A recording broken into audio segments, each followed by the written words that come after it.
Welcome to the Prioritize You podcast, your go-to for connection and support in your journey of prioritizing your health in the chaos of motherhood. I'm your host, Brittany, health, fitness, and nutrition coach and mom of 3.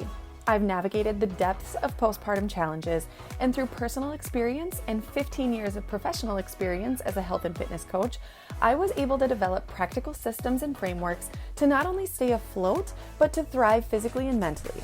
It's called the Prioritize You method. Say farewell to the pressures of perfection and restrictive routines. No more guilt, no more rigid regimens, no more burpees, just a compassionate space where self-love and sustainable practices are the goal. It's time to rediscover your energy, enthusiasm, and confidence as you take on the most kind and gentle journey of prioritizing you.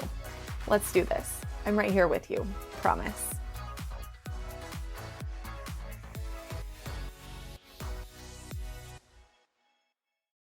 In today's episode, I am going to share how you can redefine your vision and hit your health and fitness goals after the fog of postpartum starts to fade. If you've experienced postpartum depression and or postpartum anxiety like I have, then I think you'll really know what I'm talking about. But even if you haven't, the first year of postpartum is literally so hazy, and you hit that year mark, and around that time it's like a fog starts to lift and you can see again. And I've shared that before on socials, and so many of you have told me that you can relate to that fog lifting. And so my goal of this episode is to bring some awareness to how you can take that newfound sight and redefine your vision, and then work with that to hit your health and fitness goals. Because with that new lens, you can really dial in on what you want and how you want your life to be. Basically, create a new vision for yourself. Think of a vision board, right? They look different every year you've made one, and it's going to look really freaking different now that you're a mom, and a mom coming out of that fog of postpartum depression and postpartum anxiety. But really, what is it that you see for yourself after that fog starts to lift? I'm seriously so pumped for today's episode, because in April of this year, that fog started lifting for me again, and it was the most empowering and amazing feeling to feel like I was coming into myself again. Honestly, I hope I don't cry during this episode, because this is such an emotional time and feeling and experience. But honestly, if you're here listening, you get it. So whatever. I can go ahead and cry if I need to. So let's get into it. We're going to use my signature framework for this, the ERASE framework, basically work through this from the beginning. So let's do it. The first step in the ERASE framework is the E, which is explore. What we're going to do in this first step is define the action and what it means for us personally. So essentially, we're going to just define what a health and fitness journey is and what it looks like. So when you think about a health and fitness journey, what is it to you? Is it working out every day at home, at the gym, at workout classes, using an app, having a coach, being and looking fit? Are you working out twice a week, 3 times a week, every day? Does it mean eating healthy foods daily, giving things up, having balance, being able to enjoy your kid's birthday cake without guilt or shame? What do you see yourself eating, right? Are you sleeping? Are you taking care of your mental health through therapy, friendships, laughing? What are the things that you see when you think of a health and fitness journey? And I want you to remember that, I want you to see it with the lens of where you are right now. Because the health and fitness journey that you had before kids and that old health and fitness journey that you've been in before is likely not going to be exactly the same. Your schedule is different. Your capacity is different. Your body is different. Everything is so different now that you are a mom. So that health and fitness journey is likely going to be different too. It doesn't mean that you can't still lift or you can't still go to the gym or do the things that you did maybe before, but they're likely going to maybe look a little bit different or be different in some capacity. So just keep that in mind when you are defining health and fitness for you right now. And that's what we're working on, right? Is we're working on the vision that we have for ourselves within our health and fitness journey. So we have to define what that means for us before we can actually move forward. All right. now that we've explored our health and fitness journey, we can now move on to the R, which is relationship. So I want you to think about it like this. If you were dating your current, or even maybe your like general past health and fitness journey, how's your relationship? Is it toxic? Is it abusive? Like, do you talk like shit to your body? Or are you joyful? Are you happy? Or is your health and fitness journey maybe even not existent at this point in time? Be honest with yourself here. Think about your initial gut reactions and feelings when I said that. Or like when you think about health and fitness, what is that first initial reaction that you have? Like, are you feeling tension and guilt or shame around it? Maybe you had been pressured, by a trainer who made you feel like shit before. Or maybe you grew up being called fat all the time and you worked out because you hated your body. Maybe now that you're a mom, you fear that you will never get to a point where you will love your body again. And so, like maybe you are working out because you make yourself or are trying to make yourself smaller and you're trying to lose the baby weight. But if we think about that, like you aren't really coming from a place of love and care. So that relationship may be a negative one. And so I just want you to think about it like as a whole. How is your relationship to your health and fitness journey? And this is a really crucial step to take because we can't really build a strong foundation when we have a poor relationship from the start. So think about that. Like, let's say your high school boyfriend, okay? Like if you guys have a horrible relationship, that was like no foundation to like build a strong marriage on, right? Like that's what I want you to think about. Like, how is your relationship? And then how could you build a foundation upon that? And I'm not saying like you need to go to couples counseling with your health and fitness, obviously, but I am saying that maybe this is something to think about. Like when you're having negative thought patterns, to like simply redirect your brain to something more positive and allow yourself to create and nourish a positive relationship with your health and wellness. Because we need that strong foundation to be able to build upon. And once we have that positive relationship journey thought out, we can move on to the next step. But I would encourage you, I'm not saying you have to have a positive relationship before you can move forward, but I would at least have like the positive relationship thought out. Like what's your game plan for that? Or like how can you redirect your brain to a more positive direction? Because again, we can't really build a strong foundation when we have a poor relationship from the start. So once we do have that thought out, we can move on to awareness, like I said. And this is essentially like noticing what you are and or aren't doing when it comes to your health and fitness right now. And if you're a coach or have studied human behavior before or have been following me for long enough, this is the step where we kind of figure out like the stage of change that we are at. But we're going to use normal human language for this. When it comes to your awareness of your health and fitness, are you doing anything to promote positive health and fitness progress right now? Do you think about it, but make no moves? Do you start and stop over and over and over again? Are you consistent and feel like you're doing all of the things, but maybe you feel like you aren't seeing any results? Just like take some inventory here of what you're doing now and how often are you truly thinking about and taking action towards making changes? Again, if there's one thing about me, like be real with it, right? Don't sugarcoat it to yourself because all that's going to do is like screw this whole thing up for you. And be real with yourself. How often are you doing things? Like, are you just thinking about them but never taking action? Because it's one thing to know, well, yeah, I know I got to strength train. I know I should be moving my body daily and I know I should be eating vegetables. But if you're not doing it, okay, that's something to be aware of. I know the things, I'm not doing the things. Like, find that awareness and take note of that, okay? Because the next thing that we're going to do is start small. Like, the next thing that we're going to do is take intentional action. But we have to know where you are right now in order to know where we can, like, what size steps that we can take moving forward.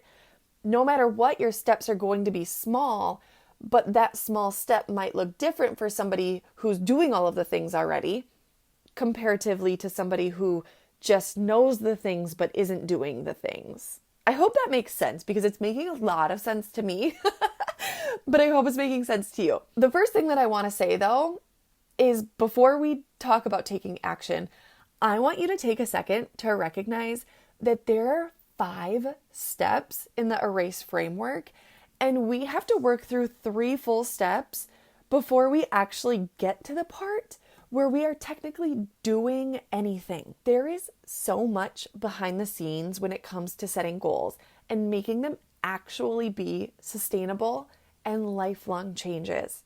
So just notice that, it's like an iceberg, right? The action is that tip of the iceberg that we see.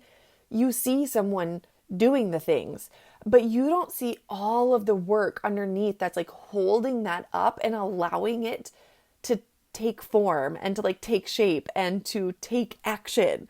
So just pay attention. There's so much in this.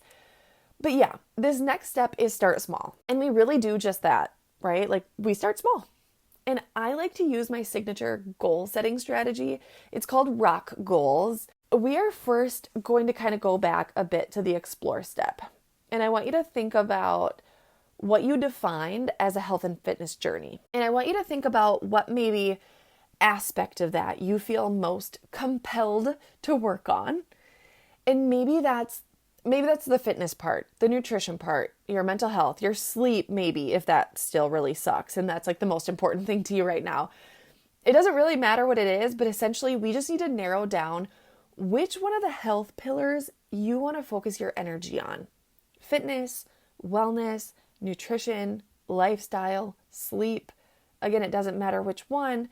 We just got to kind of pick one. Which one do you feel compelled to work on right now? That would be the easiest, but then still kind of create an impact where you would feel a change from that. And then I want you to think about a small, little, teeny tiny little thing that you could do to move in that direction. So let's say you choose fitness and you have a vision for yourself of working out consistently, 4 to 5 times a week, lifting and going on long walks, let's say. But right now, you are very inconsistently working out 1 or 2 times a week with no sort of programming or thought process. You're just kind of moving here and there, right? So the goal and vision you have for yourself is 4 to 5 times a week, a mix of lifting and going on long walks. But right now you're only doing 1 or 2. So something small that would take you from where you are and move you in the direction of where you want to be might be just focusing on getting to be consistent with the 2 workouts a week. So maybe you say, this week I am going to work out 2 times. And maybe you're going to do 1 strength workout and 1 long walk, right? To just kind of incorporate the 2 things that you see yourself doing long term. That would be small for this person or for you in this case, simply because you've been doing that and you've done that and you're doing 1 workout a week always. You never missed getting in at least 1, but you're not always getting the second one. So we're just increasing a little bit to hit 2 for sure, right? But it's not so much that you're going all the way up to the 4 times a week or the 5 times a week, Let's use that rock goal strategy that I have created and let's make sure that this fits that criteria. So in a rock goal, it's ROC. The R stands for realistic. Is this realistic? And I want you to think capacity here. Can this even be a reality in your current life? And for this example, yes, because like I alluded to a second ago, you are doing 1 a week and sometimes 2. So we know you can hit the 2 as far as capacity goes, but it's just maybe something that's coming up or lack of motivation or something that gets in your way of getting that second one in sometimes. So we're just going to push ourselves and get to that 2. And it's not really a capacity thing. This seems pretty realistic for this example. Now we're going to go to the O, which is obtainable. Is this obtainable? And here I want you to think physically and mentally. Is this something you can physically do? As in is this a marathon, but you've only just been lightly jogging a mile? That would not be physically obtainable, or at least not from a safety side, right? And then is this something you can mentally do? As in, do you even know how to do this? Like, do you need to learn something or buy something new in order to like make this happen, right? Like, are there more steps to this? Or are you even in a mental state to be able to create this change and action from happening? And then the C is confidence. Now, this is a hugely and wildly important step. Are you confident in yourself to do this? Like, do you have past experience doing it? Have you ever made this happen before? Do you even think you can do this?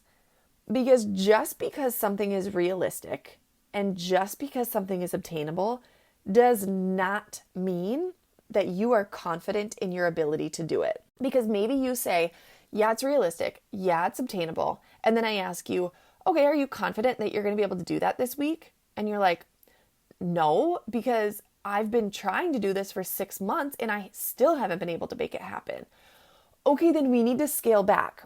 Maybe we are going to, instead of doing one lift and one long walk, maybe we're going to do one lift and one 5-minute walk. You know what I'm saying? Like, make it smaller. Scale it back, girlfriend. Okay? Once you get yourself to the point where like it's realistic, it's obtainable, and you're confident in it, like you scale it back to the point where you're like, okay, yeah, yep, I can do that. That makes me feel good.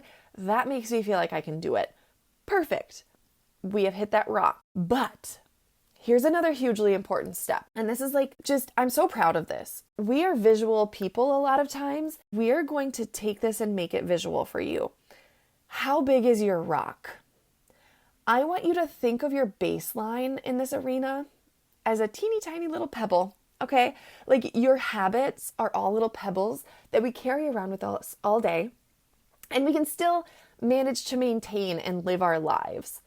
But when we take one of those little pebbles and we add to it, say by adding to your fitness routine, by going from for sure 1 workout to now 2, that pebble gets bigger.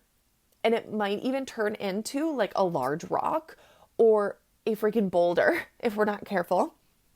But we don't want that rock to get too big, okay? Because then we can't really live our lives and hold that rock the whole time. So think about how big that rock is. Is this specific goal too big of a rock, or is it just right? Like, can you still carry it around all day and live your life? And once you get that rock goal set, it's realistic, it's obtainable, you're confident in it, and your rock is not too big, that's your start small action. So cool. Week to week, we just work on that last E, which is experiment. You just see what went well and what didn't, and you change and adapt to whatever comes up. And you just kind of play around. And usually, like, what my phone calls are with my coaching clients, especially like as we get into things, it's a lot of just like talking through this experiment step and figuring out where to go next on a certain goal they're working on. But when then something new comes into play, we work through an erase. And then we experiment week to week. I want to take a second now. Like, we just worked through that erase framework for you. And I kind of wanted you to think through that redefining your vision and reevaluating and creating, figuring out your awareness and your relationship and all of that on your health and fitness. And now I just want to like really freaking quickly work through mine, because as a health and fitness coach, I use my education to frame my thoughts, actions, and goals. I want you to hear what it sounds like to not only be going through this, but be going through it with intentional thought and knowledge too. So explore.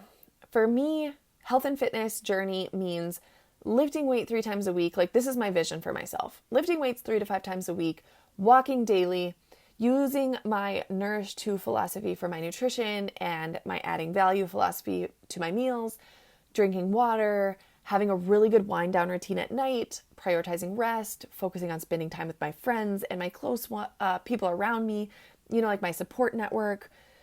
So that is my definition of health and fitness journey.